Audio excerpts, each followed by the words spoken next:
नमस्कार। अनंत कथा अमृत के भाग 74 में आपका स्वागत है। मुकुंदा बताते हैं, और एक दिन इसी प्रकार की लीलाओं के मध्य इलाहाबाद में दादा के घर दर्शनों के लिए आई हुई डॉक्टर राय की पत्नी से आप जानते बूझते हुए पूछ बैठी। महाराज जी ने पूछा, तू पूजा भी करती है? उसने स्वाभाविक तौर पर कह दिया, हाँ बाबा। सीधा सा उत्तर था, कोई नई बात ना थी। बहुतों के घर होता है पूजा पाठ, परंतु महाराज जी को तो कोई और ही खेल खेलना था, भक्तों को कुछ समझाने के लिए। सो पुनः पूछ बैठे, किसकी पूजा करती है? कृष्ण भगवान की।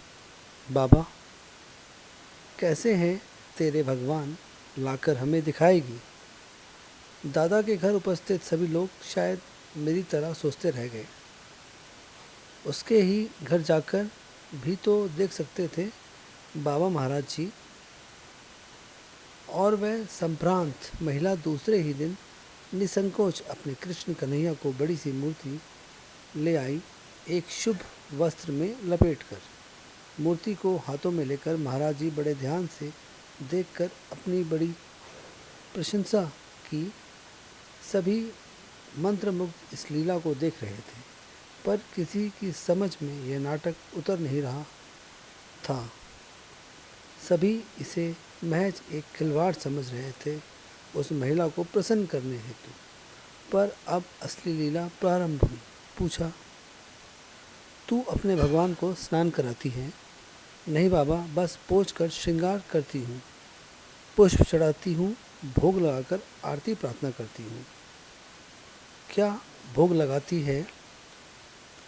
बाबा, जो कुछ घर में बनता है, सब्जी, रोटी, दाल, चावल, हलवा, मिष्टी, वही अर्पण कर देती हूँ।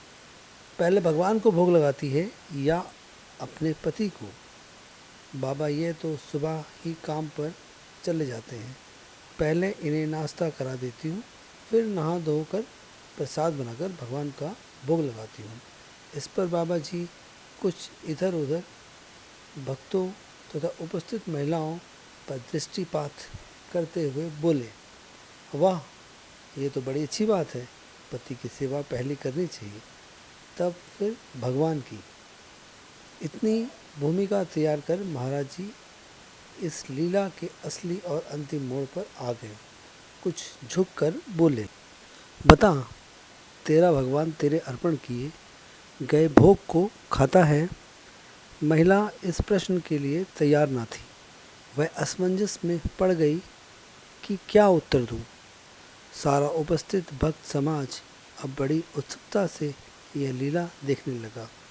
तभी वह महिला बोली, ये तो बाबा मैं नहीं जानती। मैं तो इसी भाव से भोग अर्पण करती हूँ कि कन्हैया खाता होगा।